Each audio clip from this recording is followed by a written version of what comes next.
अगर सारी दुनिया भगवान के रास्ते पर चलने लग जाए तो ये कश्मीर में जो 26 निरपराध निर्दोष लोगों को भून दिया, ये घटनाएं आपको सुनने में ना आने वाला था। फिर तो ये सुन करके कि बैसाख के महीने में किसी को जल मात्र पिला देने से भगवान नारायण प्रसन्न हो जाते हैं।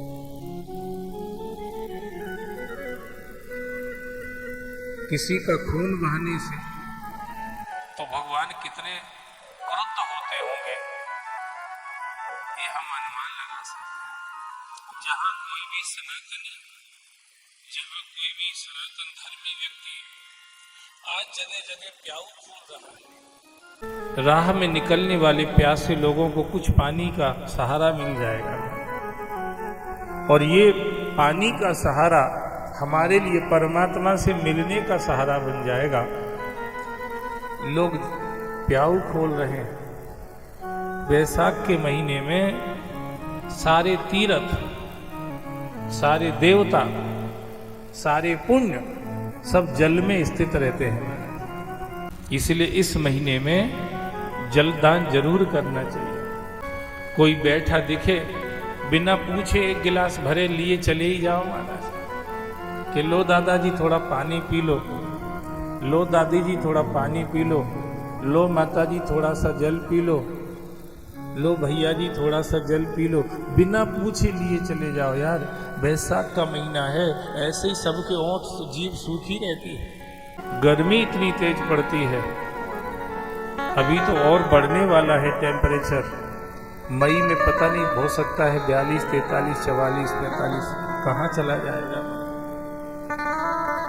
कितना अंतर पड़ता है। सत धर्म में जो स्थित होते हैं वो लोग इन दिनों में किसी प्यासे को पानी पिलाने के लिए ढूंढते हैं, और जो विधर्मी लोग होते हैं वो इन दिनों में भी खून बहाने में उनको कोई दया नहीं आती महाराज। ये धर्मात्मा और अधर्मी में बहुत बड़ा अंतर है। बैसाख के महीने में किसी ने सुबह सूर्योदय काल के समय स्नान एक बार भी कर लिया, उसको भगवान नारायण का धाम प्राप्त होता है। इतने प्रसन्न होते हैं।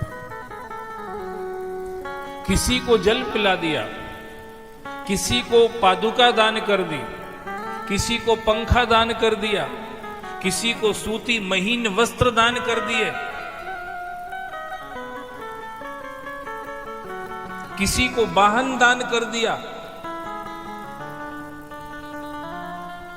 ये बात मैं इसलिए नहीं कह रहा हूं, ये शास्त्र में लिखा हुआ है। नहीं तुम कहो कि तुम्हारी गाड़ी पुरानी हो गई इसलिए तो नहीं कह रहे वाहन दान, इसलिए नहीं कह रहा हूं। लिखा हुआ है वही कह रहा हूं।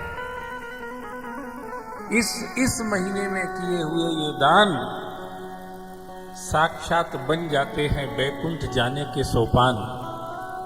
इसलिए सबसे प्रार्थना करूं, जिसमें जितनी सामर्थ्य हो इन चीजों का दान कीजिए। बैसाख का महीना चल रहा है, पता नहीं अगला बैसाख अपने को मिलेगा कि नहीं मिलेगा। एक डॉक्टर की दवाई से, होम्योपैथी दवाई से मेरे पांव की गांठ थी वो खत्म हो गई थी। अभी 1-2 साल पहले मैं डॉक्टर के पास गया, एक गांठ पहले हुई, इसका ऑपरेशन कराना पड़ा। मुझे पता नहीं था होम्योपैथी का इतना असर होता होगा, तो मैं डॉक्टर पे गया, उसने कहा ऑपरेशन करना पड़ेगा। ऑपरेशन हुआ, 4 महीने परेशान रहा ऑपरेशन के बाद भी। और फिर एक दूसरे पांव में वैसी गांठ हो गई। मैंने कहा ऑपरेशन तो बड़ा खतरनाक होता, 4 महीने कराते रहे, परेशान रहे, नहीं पाँव फटा रहा। तो अब एक देखते होम्योपैथी, मैं उनके पास गया, उनने होम्योपैथी गोलियां दी वो चूसने वाली। 20 दिन लेने में गांठ का पता ही नहीं कहाँ चली गई, गायब हो गई, खत्म हो गई।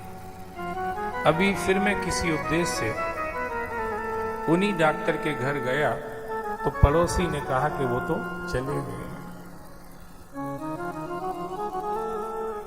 मैं कहना ये चाह रहा था, बड़ा दुख हुआ मेरे मन में।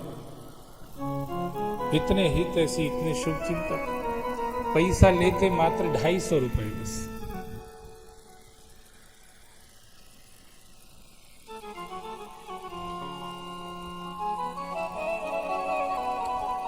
उम्र भी इतनी ज्यादा नहीं थी, मुश्किल से 65 साल के थे बस। चले, मैं कहना ये चाहता हूं, जिंदगी का भरोसा नहीं है। कब इस पिक्चर का दी एंड हो जाएगा किसी को कुछ पता नहीं है। अभी हमारे वहीं महाशक्ति नगर में नई उम्र की एक माता जी, मुश्किल से होंगी 30-32 साल, 35 साल, घबराहट हुई, पति से बोला मेरे को घबराहट हो रही है। वो लेके अस्पताल गए, पहुंचते पहुंचते ही बीच में काम खत्म हो गया।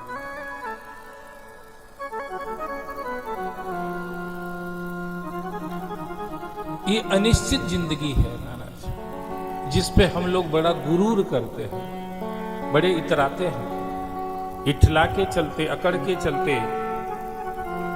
बाहों चढ़ा के चलते हैं, कॉलर खींच के चलते हैं, अब शब्दों का प्रयोग करते हैं, एक दूसरे को नीचा दिखाने की, गिराने की कोशिश करते हैं, एक दूसरे के दिल को दुखाने से बाज नहीं आते हैं। ऐसी अनिश्चित जिंदगी में इन सब चीजों के लिए क्या स्थान होना चाहिए?